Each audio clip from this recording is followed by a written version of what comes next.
Ito yung bagay na wag mong gagawin kapag may nagka-cut na explainer sa kalaban. Panoorin yung mabuti to para hindi nyo natularan ang ganitong gawain.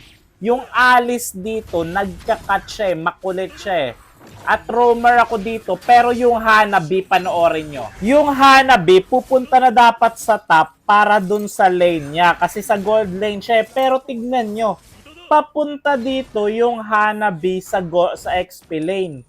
Okay? Yung Hanabi nandito sa XP lane, re-respo. Akala niya siguro may damage siya. Tignan nyo yung Hanabi, yung nakikipaglaban kay Alice. So, ang lupit. May damage ba yung Hanabi mo, ha?